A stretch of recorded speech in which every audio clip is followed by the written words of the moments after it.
Imagjinojeni një botë ku kalorësit luftonin për nder dhe lavdi.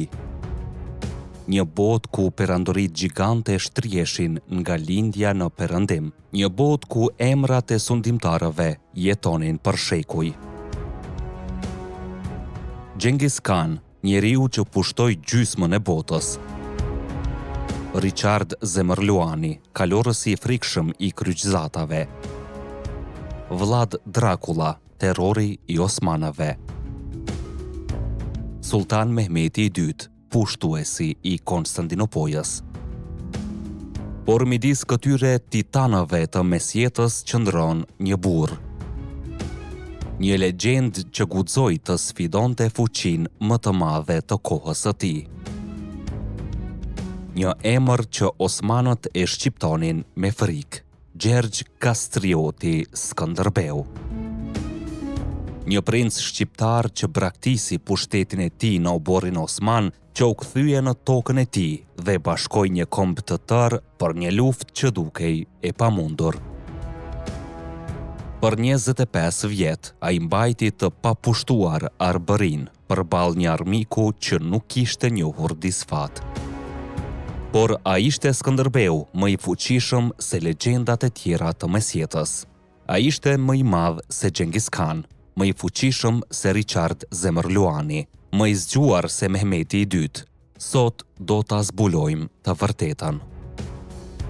Para se të vazhdojmë, nëse ju pëlqejnë historitë të tilla dhe nëse ju pëlqen puna jonë deri më tani, mos harroni që të pëlqeni këtë video dhe të abonoheni në kanalin ton për më shumë histori të tjera epike të kombit ton. Shekulli i 15 ishte një epokë e mbretërve dhe perandorive, por njëra prej tyre ishte mbi të gjitha, perandoria osmane. Ushtria e tyre numëronte qindra mijëra luftëtar. Ata kishin armatimet më të avancuara, topat më të fuqishëm, strategët më të zgjuar dhe përballë tyre një ushtri e vogël shqiptare. Një grusht burrash, 10 deri në 15.000 kalorës e luftëtar që nuk kishin fuqinë e një perandorie, por kishin një lider të pamposhtur. Një njeri që njihte osmanët më mirë se kushdo tjetër, sepse ishte rritur mes tyre, i stërvitur në oborrin e sultanit dhe kishte komanduar ushtrinë e tij për vite me radhë. Kur u kthye në Arbëri, ai dogji uniformën osmane dhe ngriti flamurin e tij në kruj, dhe nga ai moment u bë makthi i sultanëve. Në kohën e tij, sultanët e perandorisë osmane ishin ndër më të fuqishmit që bota kishte parë. Murati i dytë, një pushtues i pamëshirshëm, nuk arriti të thyente Skënderbeun. Mehmeti i dytë, pushtuesi, njeriu që pushtoi Konstantinopojën dhe e bëri kryeqytetin e tij, provoi ta shkatërronte Arbërinë, por dështoi. Osmanët dërguan ushtri të panumërta, të mëdha, të pajisura me topa gjigant dhe kalorës elitar, por asnjëherë nuk mundën ta pushtonin tokën e Skënderbeut. Ata marshonin me 10 mira drejt kështjellave shqiptare, por Gjergji i priste në përlugina dhe male, ku terreni ishte arma e tij më e fortë. Ai nuk luftonte si një ushtri e zakonshme, ai luftonte si një fantazm. Përdori pritën, sulmet e befasishme, luftën e rrufeshme. Ai nuk kishte luksin e betejave të hapura, por kishte mendjen dhe strategjinë që ja mundsonte të fitonte. Një shembull, beteja e Albulenës, 1457. Mehmeti i II dërgoi një ushtri prej 80.000 vetësh për të shkatëruar. Skënderbeu e fshehu ushtrinë e tij në pyje dhe e sulmoi befasishëm natën. Brenda pak orësh, ushtria osmane u shpartallua. Ishte një nga humbjet më të rënda që osmanët kishin pësuar ndonjëherë. Skënderbeu nuk ishte vetëm një luftëtar i madh, ai ishte një gjeni strategjik. Ai përdori strategji të sofistikuara, disa prej të cilave janë studiuar edhe sot nga akademitë ushtarake. Ndryshe nga liderët e tjerë të mesjetës që luftonin në fusha të hapura, ai e kuptoi se një ushtri e vogël nuk mund të përballej direkt me një superfuqi. Ai përdori sulmet e befasishme, pritën dhe taktiken e tërheqjes së rreme për të shkatëruar moralin e armikut. Ai nuk ishte vetëm një komandant ushtarak, por edhe një diplomat i shkëlqyer. Ai krijoi lidhjen e Lezhës duke bashkuar princat shqiptar. Ai siguroi ndihmë nga Vatikani, Napoli, Venecia, duke bërë rezistencën e tij një luftë mbar evropiane kundër osmanave. Ai e ktheu krujen në një kështjell të pathyeshme, duke e bërë atë simbolin e lirisë shqiptare. Po të krahasojmë Skënderbeun me liderët e tjerë të mesjetës.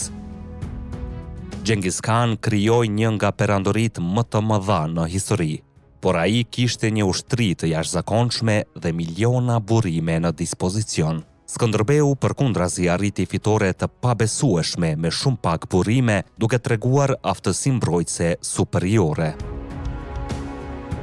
Richard Zemerluani ishte një luftëtar e komandant i madh, por ai nuk kishte strategjinë dhe fleksibilitetin e Skënderbeut. Vlad Dracula ishte i njohur për mizoritë e tij, por jo për aftësitë strategjike. Ai ishte një tjetër lider ballkanik që luftoi kundër osmanave, por ndryshe nga Skënderbeu nuk kishte një strategji të qëndrueshme. Mehmeti i dytë ishte një nga sultanët më të mëdhenj të historisë, por nuk mundi ta mposhte një vend të vogël si Arbëria. Ai nuk e mundi dot Skënderbeun, edhe pse e mundi perandorinë bizantine dhe shumë shtete të tjera. Pra, ndërsa shumë nga këta lider ishin pushtues, Skënderbeu ishte një mbrojtës. Ai nuk luftoi për lavdi personale, por për të mbrojtur vendin e tij. Në këtë aspekt, Skënderbeu ishte më superior se të gjithë liderët e tjerë mesjetar. Shumë historian besojnë se pa Skënderbeun, osmanët do të kishin pushtuar shumë shpejt Italinë dhe Evropën perëndimore. Papa Pali III në shekullin e 16 tha: "Pa Skënderbeun, Roma do të kishte rënë në duart e osmanave." Historianët e konsiderojnë Skënderbeun si një mur mbrojtës të Evropës, pasi nëse Arbëria do të kishte rënë në duart e osmanave, rruga drejt Italisë dhe Evropës perëndimore do të ishte e hapur për ta. Ai nuk ishte vetëm një hero shqiptar, por një hero evropian. Një mburoj që ndaloi perandorinë osmane për dekada. Me një fjalë, ai nuk mbrojti vetëm një vend të vogël, por mbrojti të gjithë kontinentin. Gjithashtu, dragoi i Arbërisë u bë një frymëzim për shumë lider evropian, madje edhe për ata që erdhën pas tij. Në shekullin e 17, figura e tij u përdor si një simbol frymëzimi për luftrat kundër perandorisë osmane. Dhe tani vim në konkluzionin përfundimtar. Ai ishte Skënderbeu, më i fuqishmi.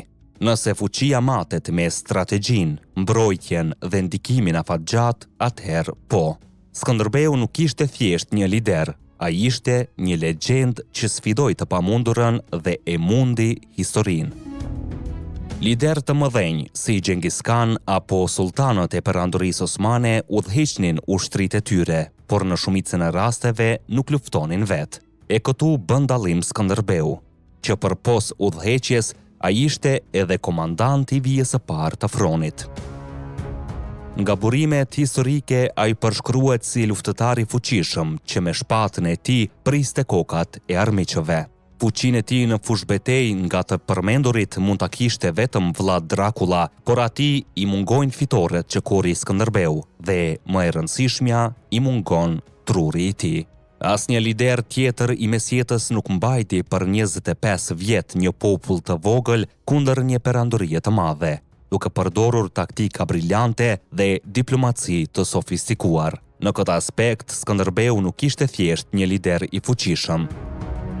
Ai ishte një fenomen i rrallë në histori, një gjeni ushtarak dhe një simbol i qëndresës që ende sot frymëzon shqiptarët dhe jo vetëm. Po ju çfarë mendoni? A ishte Skënderbeu më i fuqishmi? Lini mendimet tuaja në komente dhe mos harroni të abonoheni për më shumë histori epike.